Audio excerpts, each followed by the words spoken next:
Welcome to the Crypto Campfire.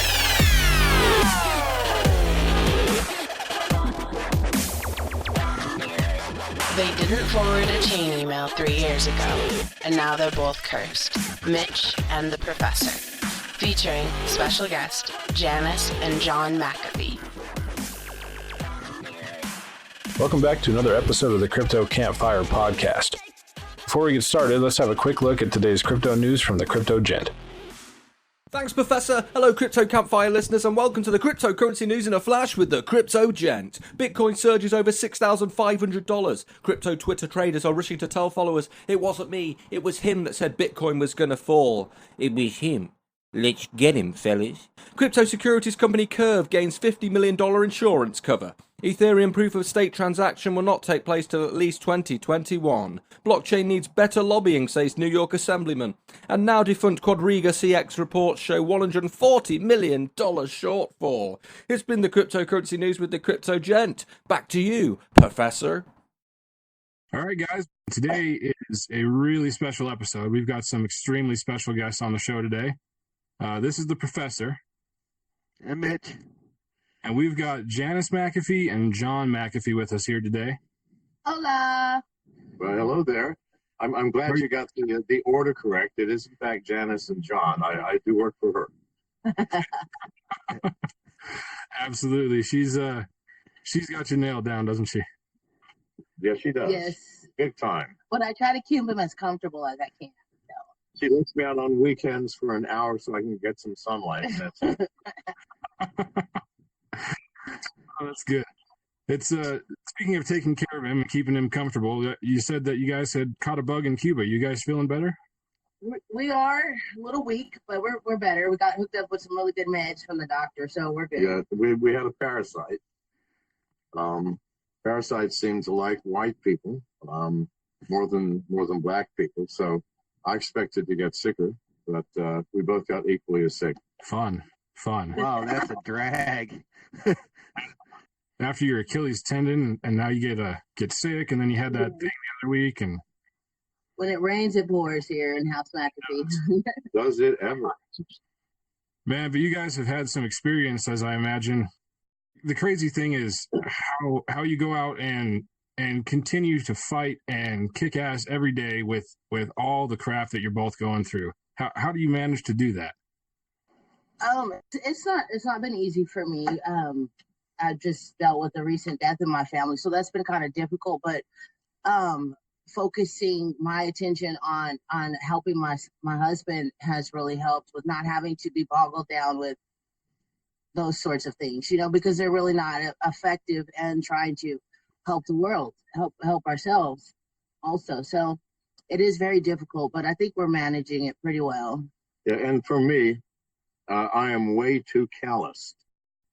It doesn't matter how bad it gets, it's all the same. That brings up something I wanted to say, John, is that I do appreciate your, I don't know, I'm trying to think of the right way to put it. I don't want to say lack of emotions when it comes to certain things, because I realize watching you that you're not affected by comments. You're not affected by, negative things flying your way. You always seem to remain objective and placid, and that's something that's commendable. Well, it's because I really don't give a shit what other people think of me, at least. And once you develop that attitude, I mean, it's all the same. I sometimes strike out at the super ignorant. If, for example, they're dissing Janice, I would not advise that. It's happened a few times. But right. But other than that, I mean, not that I don't feel love and tenderness and joy and all these things, except that when I'm doing my thing, I don't give a shit what questions come. I answer them all. I have never evaded a single question. And I don't care what the commentator thinks. I don't care what the people listening think. I don't care what the readers of my Twitter think. It's their problem. If they don't see the things that I see, well, that's okay. So no issue for me. Awesome. That's a hell of a way to live by, and it makes it prevents that stress of worrying about what other people think when it doesn't matter. You know, you do you. I would like to just add one thing about it. I noticed when you tweeted out about us being on the show and some ignorant people were speaking about my husband's sexual preferences. I really feel like to everybody that's listening, that's none of your fucking business what my husband does or does not do in the bedroom. And it's a very rude and crude thing to continue to perpetrate or to continue to regurgitate, I should say, just because you saw some shit on Netflix. Yeah. Right, because we all know the shit that you see on TV obviously is true, right? Yeah, and also, I put a website together. Actually, Rob Lozier, my campaign manager, where we have videos of every single person in that movie, all saying they were paid to lie and they apologized. So it doesn't really matter. But whatever, like Janice said, what we do in our bedroom and whatever Netflix said, trust me, it's far worse than that. Is our fucking business, all right? Right, exactly. But it's our business. You know, I just think it's so rude. It's such a rude thing to talk about. You know, I think even for Netflix to just spend so much time on that salacious bullshit, it's crazy because whatever anybody does in their privacy of their bedroom is their business. As long as everyone is of age and is consenting, it's no one's business. We're not eating babies and things. We've never not anymore. No, we're stopped. Just kidding. Oh, just kidding.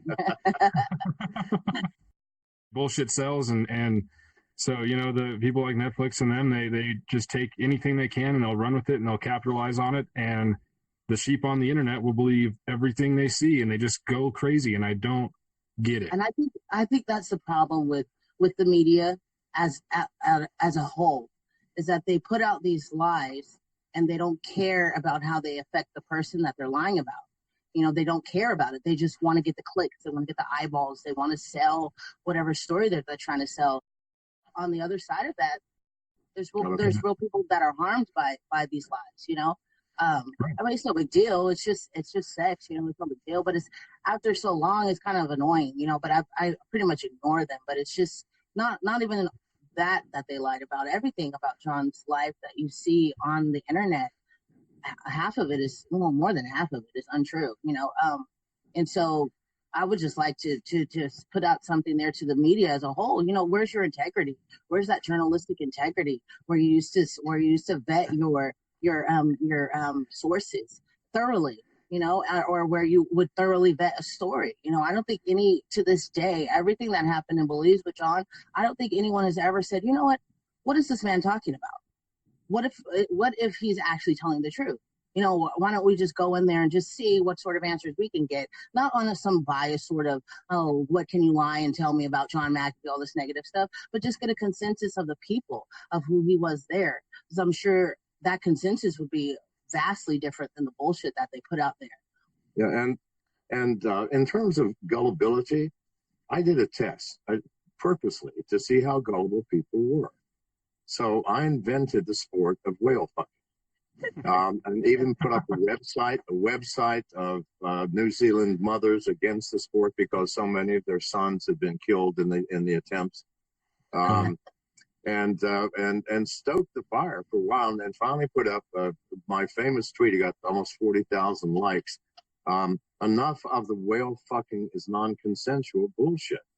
A humpback whale is 70 feet long, weighs 50,000 pounds, can dive to half a mile, and can crush a boat with a single swipe of its tail. So believe me, if a human manages to have sex with one, it is consensual. So anyway, even by saying I listed all the absurdities, saying this can't be possible. Still, polls show that 65% of my followers believed I fucked whales. So finally, 2 months ago, I came out and said, please forgive me, people. I've been running an experiment. And I went through the whole thing and said, this is what I'm trying to teach you people. You are so gullible. All it takes is a charismatic personality and someone who speaks with conviction. And if someone's speaking with conviction, they go, I just came back from the moon. I know you won't believe me. This is a hard story to understand and even more difficult to relate. In that tone and in that degree of whatever, people believe you. So exactly, it's shocking. It really is shocking, the shit that people will believe if it's sold properly.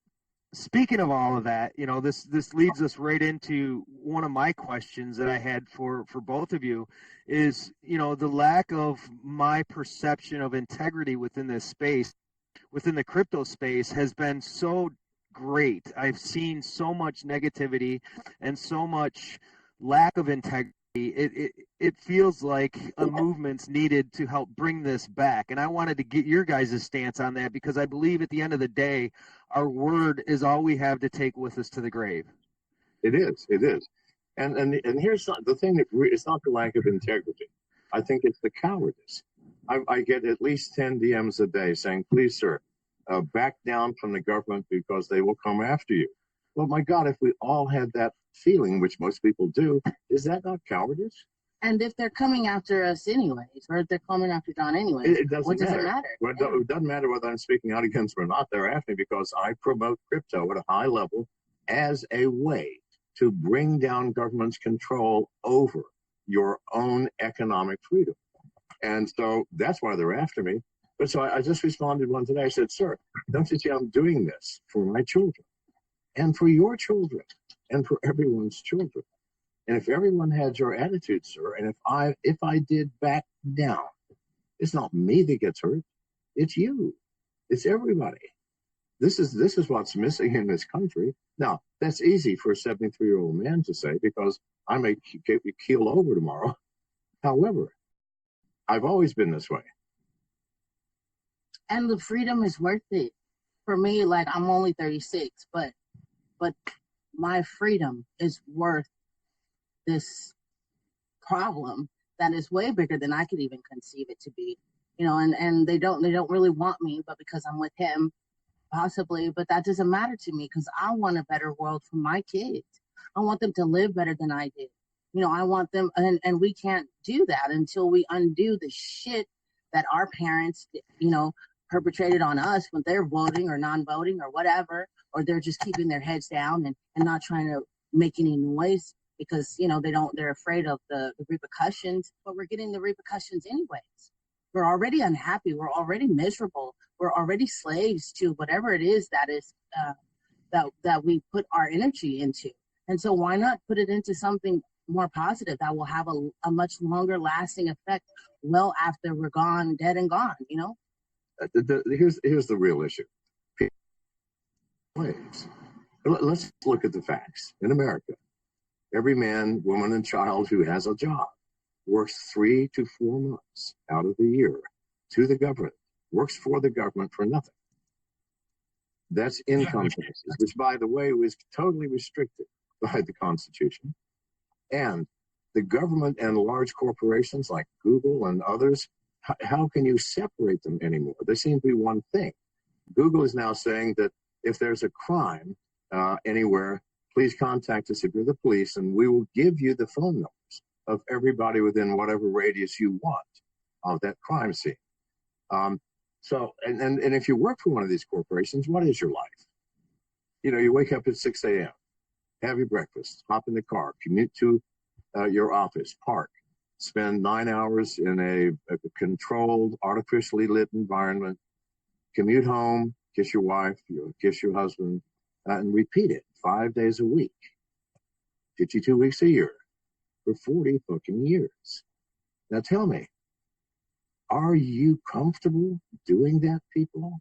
Is this really what you wanted when you were a young child, imagining and dreaming of what you would do when you were an adult? I don't think so. But if it was, more power to you people. It's crazy. It's absolutely nuts how people just fall in line and they just go for it, and speaking of the government. But fortunately for me, I'm an 80s baby and I don't listen. I'm hard-headed and I buck against authority always. And especially against my authority. Yes. He has no power here. That much I have learned. It took me many years to figure that out. But you're so awesome, Janice. You are. This is great. I just love your energy and how much you support John, and you followed me back on Twitter, and that meant the world to me. And it's been a fun journey to be able to communicate back and forth with her And I really have a lot of respect for her story and how she is where she is today. You know, I mean, a lot of that obviously is because of you, John, but I think, you know, her strength and her dedication has been outstanding from my perspective. It has been, and I'm quite frankly astonished. I mean, I knew that Janice was smart, certainly one of the smartest people I've met, and her obviously, the best in the world or as close to it. But she has, I don't know, I look at her today, I'm sitting right next to her, and I do not see anything in her that resembles that woman that came up to me at 2:00 in the morning on South Beach. Nothing in there. A little weight, but she needed to at the time. But nothing about her reminds me or is resemblance of that woman 7 years ago. So, I'm so happy and pleased for her. And she has been my greatest supporter, at least for the past 3 years. And I am the luckiest man on earth. It's after this. Well, actually, we're having sex now. We thought it was a video thing. We could have been just doing all kinds of fun things, but no, we spruced up. I actually took a bath. So why did we decide we were going to do audio only on this podcast? Right. So, speaking of Janice, your experience, and in the past, I've heard podcasts and other shows with you and John, and the question always comes up of what's it like being married to John? But I'm more curious, what's your personal experience been like, and what are kind of some of the hardships you've been through, and maybe what's the thing you regret the least about this? What's the one thing you'll never forget and you'll never regret throughout this process?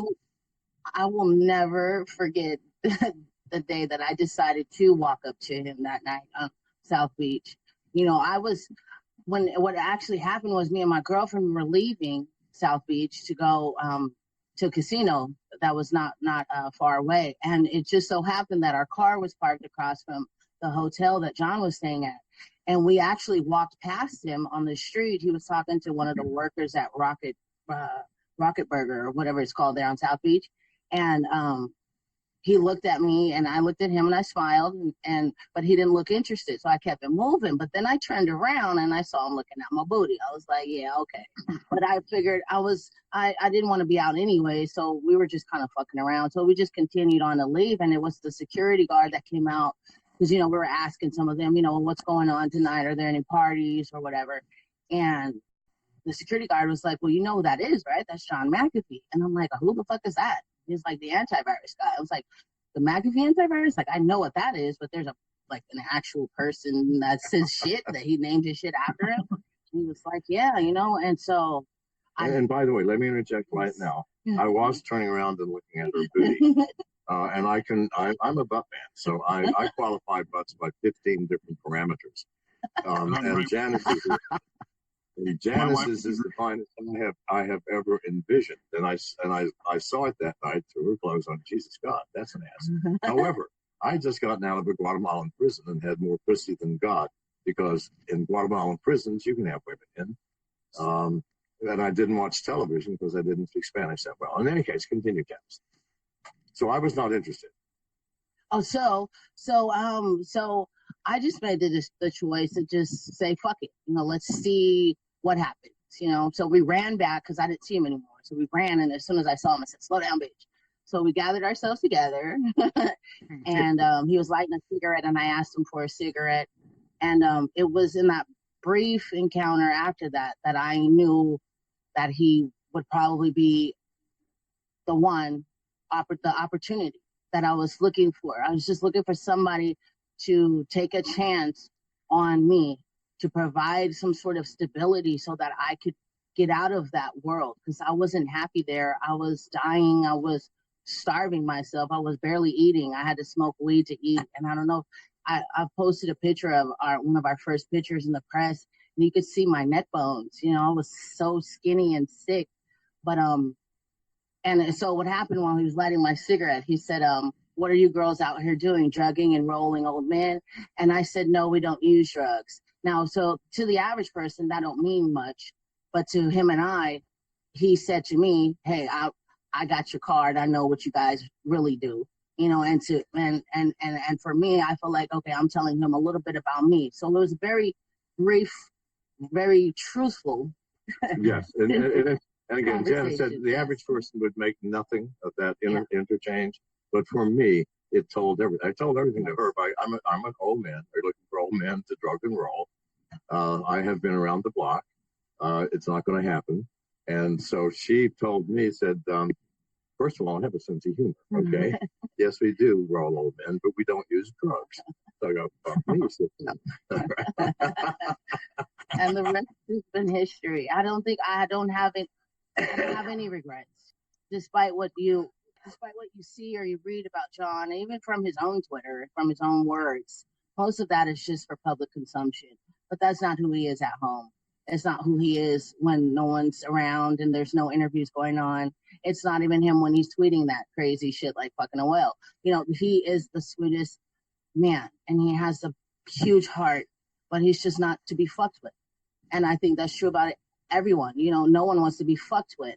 And he has played in the field with the Trumps and the Clintons so he knows those games, right? But he's here on the side of the little man trying to say, hey, I know what their games are and I know how they're going to try to, but still, even with that, crypto is the way that we can free ourselves from that. If we could just break away from that cowardice of, you know, or just that unwillingness to put yourself out there in something that you believe in. And also in this space, I feel like 99% of the projects that come out are scams. And I wish that all of these people that are perpetrating these scams would just take that energy and put it towards an actual project, an actual functioning, helpful project that can actually help people instead of putting all that energy into making a quick buck, you know, because I think that's been a lot of the harm that's been done to this space is that, and the fighting, you know, the infighting. I agree fully. The amount of scams is just insane and it's growing exponentially. And, you know, I see a lot of people saying that the scams are dying down and they're not, they're just getting sneakier. They're finding ways. They're getting much slicker. They're getting much more sophisticated, much more obfuscation. So no, they're still out there. But let me say something. If you're in the crypto world, you'd better be an adult. And adults take responsibility for their own actions. I'm sorry. So if you have been scammed, please God, don't complain to the world. Don't. There's so many. There were 10,000 GoFundMe projects for people who have lost their bitcoins or something. None of them ever got a penny. I'm sorry. You know, you have to take this and learn from it. Smarten up. Dig deeper into things. Don't take anybody's word for anything. So I have no sympathy for the ones who get, you know, sucked in by these scams. They're learning opportunities, and if you don't capitalize on that, then you know what do you have? If you can't be smart enough to learn from an experience like that, well, it means you haven't grown up yet. Or if you're not smart enough to not give your wallet address to somebody, like, or sending money to somebody, that's your own fault, you know. And there's no technology that can fix that. All right, so you have to accept the responsibility of that. There is no mommy and daddy to run to in this space when you lose your coins. It's just the way it is. So you have to be more careful, be more guarded, and be less stressful of things. Do your own research. Don't research someone else's research. No, do your own research. Don't take something that you read on the internet. No, dig deeper. Dig as deep as you can dig and find different sources that you can look at and just collect the data and really do a comprehensive study on what's really going on with a project before you decide to invest in it. And not only just invest and hold on to those coins, spend them, use them. Let them do what they were created to do, which is for you to use them as currency. Yes, that's the key. Everyone is using them as investments. Well, Jesus God, we're all do this. They were designed for a function. Academic was designed, for example, as a medical system to get emergency medical advice or even psychological advice. If you're standing on a bridge and about to jump off, you know, you press the cool emotions button. a psychiatrist comes in and says, "What's the problem, son?" And you go, "Well, my wife's been sleeping with my neighbor. She just left, emptied my bank account, took the dogs and my truck, and ran off with my neighbor. I've got nothing to live for." And so the guy might go, "Well, let's talk about it. But first, I'm just step down to the bridge and have a quiet conversation." That's already saved thousands of lives. So that's what it's supposed to be. It's not supposed to be buy this shit up and let's hold it. No, buy it, and if something happens, don't forget it is actually an application with a function. Use it. And the same thing for all these things. People, if we all spend our Bitcoin instead of our cash wherever possible, do you realize what that would do to the crypto world? It would explode a brilliant flower. But no, people think, well, yeah, okay, cool. It's a great concept, and the coin's going up in price. Which, by the way, Bitcoin has just been supercharged today, hasn't it? 65K. When I checked, it was 970. So I mean, 6,970. Yep. And it's closing on 7. So I predicted this. And the tighter the arrow is drawn back, which is the bull market draws that arrow back, the faster that arrow will fly. 100%. So true. I just want to add something about the investing in crypto. I think it's a great idea. For me personally, I invested in Bitcoin, and that's something that I'm more so wanting to hold because I see it as it's going to be the gold standard for crypto. So as far as investing, that's something that I don't touch. But all the other Litecoin, Ethereum, all those other things, I think should be used as a currency, right? And that way you have still something to fall back on if everything goes to shit. Bitcoin will never go to shit. It's, you can't kill Bitcoin. It's kind of the grandfather of this space until. And this brings up another issue. Did I interrupt you? No. Yes. Okay. Sir. This brings up another issue. Most people do not realize that with Ethereum, Bitcoin, and thousands of others, every ERC20 coin, if you send me money or I send you money, both of us can look in each other's wallets forever, see how much is there, what comes in and from where, and what goes out and from where. Now, if your bank did the same thing with a plumber who you gave a check to fix your toilet, and he goes to the bank and says, "I want to see what's in Mr. McAfee's account." They go, "Okay, right here. Can you show me all the checks he's written in the past year?" Dear God, do you understand? No one would tolerate it. And yet we're tolerating it with the cryptocurrencies only because we do not understand the facts. Most people do not understand that when you send a Bitcoin, that opens you up to eternal observation by everybody you've sent money to or received money from. So privacy coins, Monero, Apollo, SafeX, all of these will be the big winners, and they will be the most used. I mean, if you look on the dark web, years ago, there's the thing. Nobody says Bitcoin on the dark web anymore. It's Monero, 100%. So the privacy coins, especially Apollo and Monero, are coins that simply cannot be cracked without quantum computing, and I don't think we have that yet. And so in sending these coins, you get absolute safety and anonymity. No one can see into your wallet. No one can see what went where. When you send something, the receiver doesn't even know who the hell you are or where you are. So this is a very important point. Now, a lot of them are privacy points, Zcash, for example, but I would not recommend Zcash to any non-technical person because in order to get the privacy, you have to take a number of actions yourself. So for the neophyte, the simple solutions are those privacy coins that handle all that for you. Again, SafeX, Apollo, and Monero. Like you say, they're absolutely going to be key going forward for that specific reason. And just, privacy is so important to us. And I know transparency is too, but there's limitations to transparency. And, I think that's what you're getting at with the privacy coins. Why should your private affairs with your money be transparent to anyone?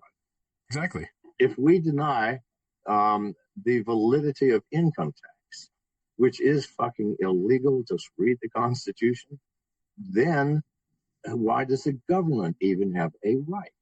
Nobody has a right I don't believe in transparency for the private individual. I believe in transparency for the collective, the governments, the institutions, the banks, the Fed. This is where we need transparency. Good God. Yes. Good God, they are the ones committing the crimes. And if the individuals are committing the crimes, they have no obligation to, convict themselves by being transparent. But the world just doesn't work that way. Individuals have the right to privacy. They also have the right to have transparency for their governments. Why? We fucking created the government. We voted them in. We have the Constitution. We have the right to probe anywhere we want within the government that we have elected to serve us. If they fucking serve us, then open your doors. Let me come in and get some service, because I promise you, I haven't felt served by my government in 20 years. It's been a very long time. And so that being said, John, I do have a question, and one of the things that I want to see your opinion on is, why do people fail? And I know my response to this, I think the biggest reason people fail is fear, but I want your stance on it. Why do people in general fail? I think that everybody fails for the same exact reason. That is, they are doing something that they do not love with all of their hearts. Because if you're doing something you do not love, if you're doing it just for money, to create a product to get exposure and become a luminary or what have you, you're going to fail, or you're likely to fail. But if you're doing what you love, I don't care if it's shining shoes, then fuck me, shine shoes, you'll make $1 million. I don't know how, and you don't know how, but I do know that when people do what they love, the universe comes to your door, because you are a special person. You are a manifestation of whatever you want to call it, the universal love, universal energy. I don't give a shit. I don't believe in any of this, but I do believe in what I have seen. Every person doing what they love succeeds. I always have done what I love. And Janice can tell you, in the past 7 years, our life changes dramatically. Why? I stopped loving something. I move on immediately. Janice would say this. It's been very hard on her. We've owned how many houses? 5. We've owned 5 houses, which we've then resold in 7 years. We have traveled throughout the world, and I have changed everything, because I suddenly woke up and said, you know what? I don't really want to do today what I did yesterday. Now, most people wake up on Monday going, oh God, I got to go to work. Fuck me, stop it. Quit and do anything. I don't care if it's beating up old ladies and robbing their purses. If that's what you love, then fucking do it. I'm sorry. There are no rulers that we can measure right or wrong for a person who is doing right by their heart. Now, that was obviously a joke. Nobody could do right by their heart and beat up an old lady. Not in my experience. But do what you love. End the fucking story. Don't worry about anything else. Don't go, good God, how am I going to make the money? I don't know. You don't know, but I promise you will. Man. That hits home so much. If you ask my wife, she would tell you the same exact thing, and that's that over the years, I've changed my mind on what I wanted to do so many times, and I thought that I had found what I'd love, and then a couple months in, you change your mind, or 2 years or 4 years in. But it doesn't matter how long. It doesn't matter if it's a day. When you stop loving something but continue to do it, you're destroying your own soul and your relationships with your family and your neighbors and friends. Dear God, see how this wave of dissatisfaction flows through every aspect of your life when you hate what you do. So true. Your loved ones are affected the most by it. So Yes. when you're not doing what you love, they're affected the most, because you're not there. You're distracted by this thing that you don't love doing anyways. And so when you are home with your family, you're not even there present fully with them. And so everyone loses when you're not doing what you love. And it's easier said than done. But once you take that leap of faith and you just put yourself out there, like you said, if you're shining shoes, it don't matter. if you can figure out a way, the universe always provides, and so if you're doing what you love and doing what drives you and what you're passionate about, the world will recognize that, the universe will recognize that, and you will find that doors will just begin to start opening without much work, or maybe with a lot of work, but with great ease. Though you will make better connections, and you will figure out how to make $1 million off shining shoes. It's all about our individual passion and what drives us to success, right? Exactly. Yes. And people love people who love themselves and what they're doing. Why? Those people are always smiling. They're always happy to engage. They're laughing more and joking more. Of course, we all want to be around those people. This might be one of the reasons you succeed, is that people come to you. You don't have to seek them out anymore. Positivity is contagious. Yes, it is. Speaking of positivity, I remember seeing a tweet from you, Janice, a long time ago. It was a picture of a rainbow from the Freedom Boat. Yeah. And it was such a beautiful picture. What was happening that day? What was going on that day? It was my daughter's birthday, actually, my oldest daughter's birthday. And it was just crazy. I was just thinking about my brother and then this rainbow. It just stayed there for half an hour. And it was so breathtakingly beautiful that I just had to put it up there. It was the most beautiful thing. I've never seen a rainbow for a whole half an hour, just lighting up the sky and just saying, hey, everything's going to be okay. Even though you don't know how it's going to be okay, it'll work out. It's always worked out for me in that way. I met John. I don't know. He's been. By the way, on that photo, it did stay for half an hour. Yes. The rest of us, other than Janice, jumped in the dinghy right away to try to find the end of it so that we would grab it. But the closer we got, the more it receded into the distance. So, they're tricky bastards, sneaky bastards who find those. Oh, that's awesome.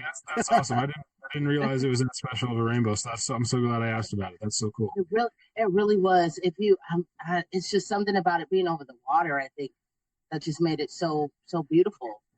And the way the water just reflected the rainbow, it was just gorgeous. Yeah, that's awesome. The experiences down there, the pictures that you guys post, and it just looks so amazing. So it was beautiful. One of the pictures, you posted something about a baby pig that you stole, and then later returned. I've got to know the story about that. So we were. Jesus God! Yeah. All right, listen. I want to tell it because I'm looking at it more objectively. So we went to Pig Island here in the Bahamas, which is really an island populated only by pigs. And people, hundreds of visitors a day. They take their boats there. They bring food. They're all fat pigs. Janice, who did? Let's get back. Back after the technical problem. Go ahead and tell the pig story. So actually, I told Janice when the line went dead, I said, I think they believe we called them pigs. So that's why no, it's Pig Island, all right? So we get there. I stayed in the boat because I just ripped my Achilles tendon, and it was hard for me to get in and out, which is getting better now, by the way. And Janice comes back, and I didn't see it. She's swaddling a baby pig. And I wasn't paying attention. She's always swaddling something. And we get, 20 miles from the island, we're out in the open ocean. And I look down and I see this pig. I'm going, what the fuck? What the fuck is what I said. And then says, the pig, I go, we're not keeping a fucking pig. I'm sorry. Especially one wild and born on Pig Island. It's probably, 50 years in prison for doing this. So anyway, and it was a very rough ride. So I let Janice off somewhere. Somewhere nearby, because it was just it was storm coming in, and the boat was with a big waves. It was horrible because the pig kept shitting every time we smacked the hard way. So then when Janice got out, we took the pig back, gently laid it on the shore, and got the hell out of there, hoping no one had seen us. So that's that story. It was a cute pig, though. It was not. It was a pig. Cute. You sound like my wife. I remember the days of if you love me, you'll buy me a cat. If you love me, you'll buy me a cat. So I have 2 cats, and I know you guys have a lot of dogs. I've got a couple dogs myself, so I can feel for that picture. Yeah, we got our dogs for that exact reason because we got Tequila first. She's a pit bull, and Yeah. I wanted someone to keep me company because John, he was busy a lot, and so that's how we got Tequila. We rescued her from a rescue. Well, she got rescued from a rescue, and then we found her in Portland. And we got Marley. He's the Commodore. We got Marley because his owner couldn't feed him anymore. Him down, but they went onto Facebook in one of the chat rooms that our good friends at the time had noticed, and we were actually in Vegas, and they said, "Hey, there's this dog. Just seeing if maybe you want to get the dog because they're going to put him down if no one takes him." So that's how we got Marley. I was having a little baby fever, and so then John got me a puppy, and then he was like, "Okay, I'm gonna really fix this. I'm gonna get you 2 puppies." So that's how we got the German Shepherds. But I've got another puppy that in the future, I think he said I had to wait 5 years, but I'm talking him down though. I had those people drown that puppy. Shut up. I love dogs. By the way. Did Marley ever figure out how to sit properly? Oh. He's just too big to fit anywhere. Yes, he is. You can't see it in photos, but he takes up half the room, no matter where he is. It's like a horse laying down in your living room. And his favorite place to be is in the middle of a hallway. Yeah. So you have to struggle to climb over him, and don't you dare touch him or accidentally step on if you him. touch him or ask him to move. Hey, motherfucker, I was here first.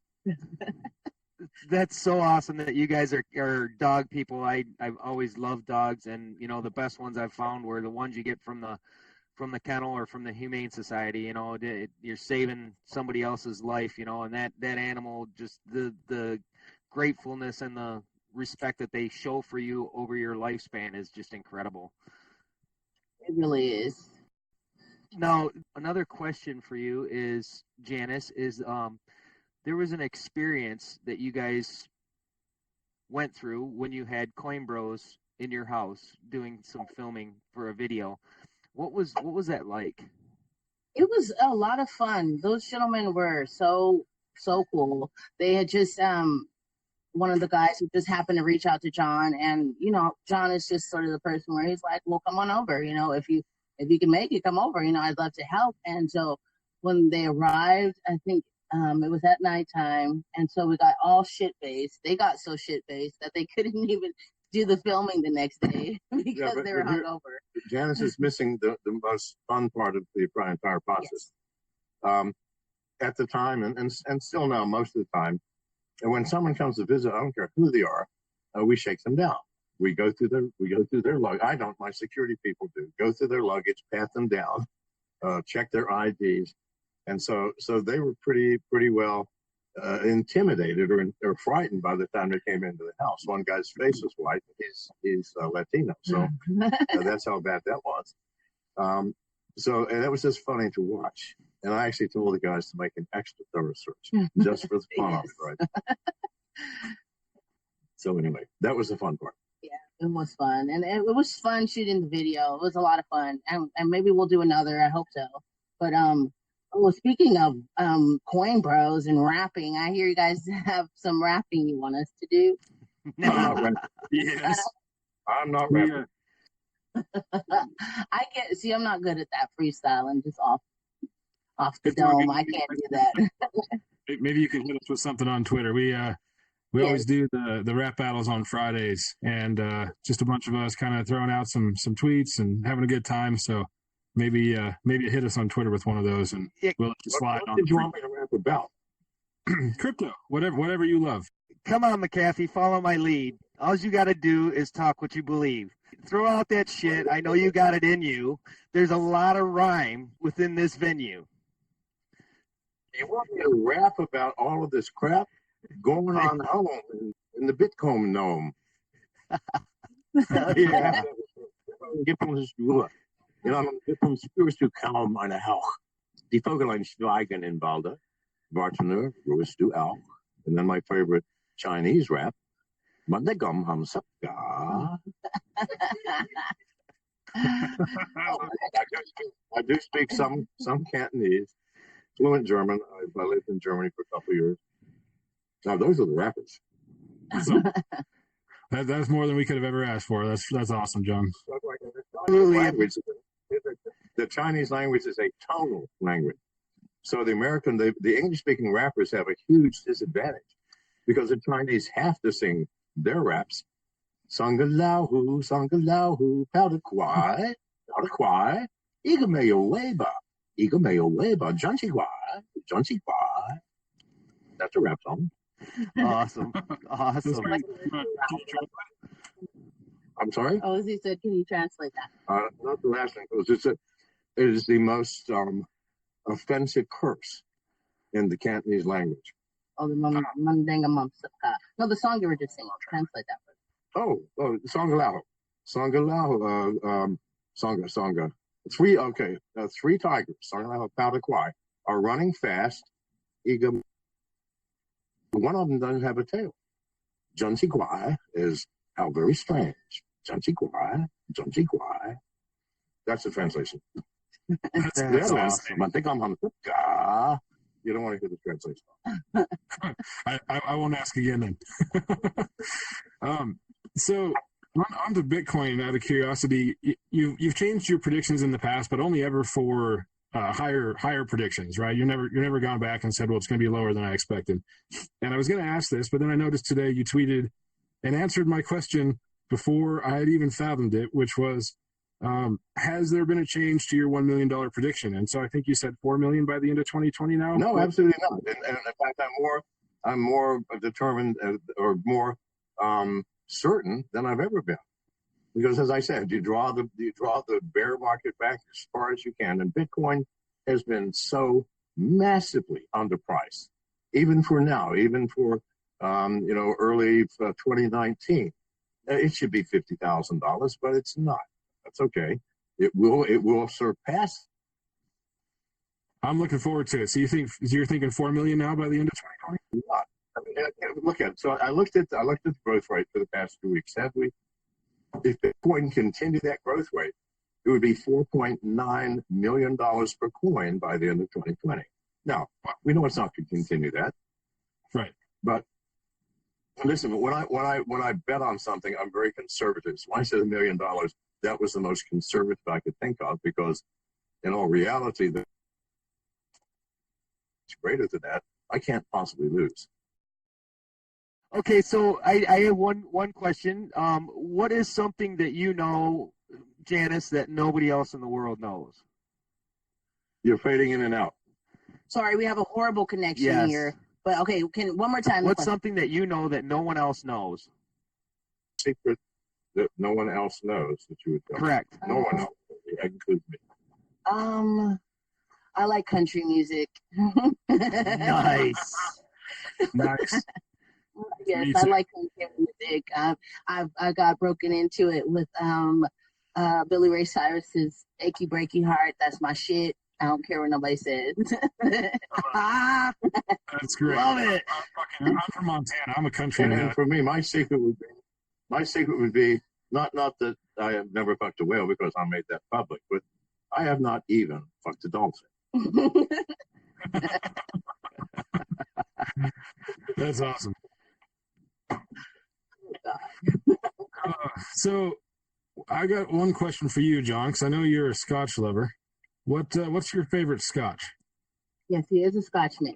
Whatever's being offered me. But if I have to go get it myself, I prefer the Macallan 28 year. I think it's the 28 year. Yeah. Anything above 18 years is cool with me. Anything less than that, I will drink it and smile, but then spit it out or go vomit it up immediately.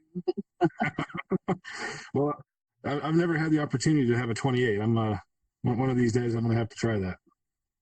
Okay, John. So I want to say this before we close today. I have to shout this out to you, sir. Because of you is the position I'm in today. When you tweeted something back in April that changed my view and basically my life forever when I was brought into this project that I'm currently on. The growth I've gained has been exponential, and I just want to say thank you. What did I do? I didn't accidentally sleep with your girlfriend or something, did I? No. It's been unbelievable, and I had to say that. You tweeted about a project that you were starting up or that you were representing, and I jumped onto that project, and it's been a great avenue since. So, Well, good. We're glad for you. Yeah, thank you. I'm glad for you. Absolutely. Saturday, my 10% commission check to Janice to give the address. Absolutely. I'll put that to you right away, okay, sir? We've had a lot of fun, or at least I have, and I'd be happy to come back on in the unlikely event you'd ever want us back anytime. All right? We absolutely want you back. We will have you on again, absolutely, and I'm so excited again for the next round. There's so many more questions that we can ask you guys, and I just can't imagine how many more stories you have. Hold off for the next session. I think we'll be free again. Let's see, that's June the 17th of 2024. Okay. Nice. Yeah. All right. All righty. We'll book it right now, June 17th, 2024. Yeah, that is a joke. Anytime you guys want. You got it, John. I'm looking forward to it. That we're both coherent. Thank you. Thank you very much. Thank you, both of you, for coming on here. Thank you for having us, and enjoy the rest of your day and your weekend. And happy Mother's Day to your wives or girlfriends or all the mothers out there that are listening. Happy Mother's Day to all of you mothers out there. Yes. And I would like to say, Happy Mother's Day, Janice. one of the things I have learned is that you can trust no one, with one exception, and that's your mom. I don't know why that is, but well, generally, I mean, unless you're the son of an empress or something, because they always kill their children above all people in this world. Okay. 100%. Thank you, John. That's that. I don't do anything. Okay. Thank you Thank guys you so very much for much. having us. It was a real pleasure speaking to you guys. You Thank as you so well. much. You guys have a great weekend. All right, you Thank too. you. Bye-bye. That was such a good time. It's so awesome to have Janice and John on here. I can't believe that they were willing to take some of their time out of their day and come on our show and talk with us and tell us some of their stories and offer some unique perspective on things that you just don't get following them on social media. Exactly. I totally agree. I think that, some of the commentary and, some of the vision of what they both hold is, when you hear it in real life, when you talk about it in person, when you talk about it like we did today, is just so much different than what the media puts out. And they're so much different than what everybody's observations are, based on bullshit and based on lies. And I think, getting to know these two a little bit more intimately over time will change a lot of that perception. Yeah, it's really nice to see that other side of things. And I think John, first and foremost, is really fantastic at marketing, and he's really good at saying the things the way they need to be said on social media, and really good at collecting data, like his social experiment. And as such, he combined with his no give a fucks, it makes it look a little crazy on Twitter, and so people take that and they run with it, and everybody's got their own agenda, and it's nice to just have the real side of it without all the bullshit. Exactly. I couldn't agree more. And him having Janice as his support is just fabulous for both of them, I'm sure. I mean, she's such a sweet lady, and her generosity jumps leaps and bounds on Twitter. And I think she's, my opinion is she'd be like that in real life too. The woman is just, kudos to her for all of her accomplishments as well. To be a part of, the McAfee group, just, I can't believe it. It's got to be rough, and she doesn't take no for an answer, and I love it. Absolutely. And I couldn't believe we actually got John McAfee to spit out a rhyme, to spit out a rap. It was awesome. That was so perfect. Yeah, exactly. I don't know if that's ever been done before. We'll have to see. We might be the first the first John McAfee rap. It was just a blast today. It was so cool to hear Janice's story about the rainbow. I know that's kind of a small thing, but it was just a memory of a tweet that I saw of hers of a rainbow, and it literally didn't mean much more to me than it was a pretty picture, and I was just curious, what the story was that day, and to hear it evolve into something more, and have that it was such a special rain. Like it's such a little thing, but it's so crazy that what you don't get from a simple social media post, but Right. a conversation can open up so much more. Right. It was magical to them, and we actually felt that magic today, and that was the cool part. Professor, we really got to give a big shout out to everybody that's supported us since we started this 2 weeks ago. Everybody that's jumped on board and followed us. Everybody that's helped us with our tweets. You guys. We couldn't do this without you, and that needs to be said. We really appreciate your feedback. We really appreciate your support. You guys mean the world to us, and we want to keep on bringing you positivity, good vibes, and good people. 100%. And I specifically want to shout out to a couple people that have been influential to us in this process. First and foremost, Pandora, because she was the first podcast that I had ever been on. Same for you, Mitch. And then we did one together, and we got hooked, and it was exciting and it was fun. And we just wanted to have that same opportunity and the ability to just sit down with people that we talk to on Twitter or that we've seen on Twitter, or even complete strangers, but people in the same space as us, and just have a good conversation.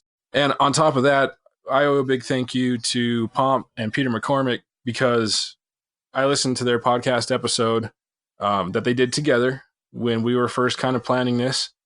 And in my typical fashion, I was overthinking and planning the crap out of everything.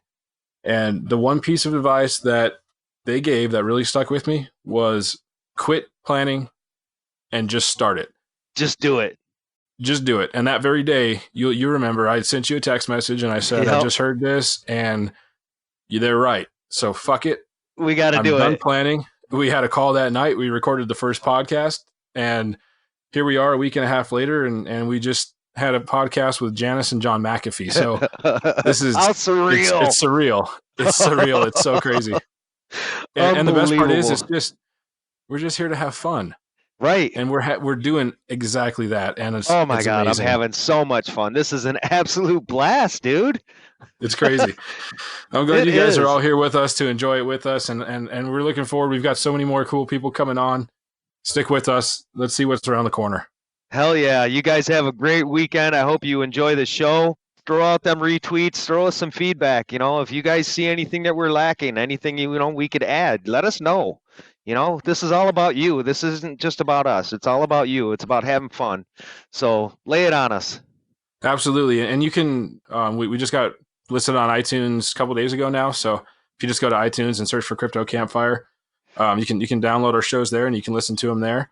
If you like us, or if you don't like us, leave us an honest review, whatever. Tell us what you think. We want to know if there's things that we can do to improve, or if you like what we're doing. Right on. Looking forward to it. You guys have a great weekend. Everybody have a great night. We'll catch you later. Peace.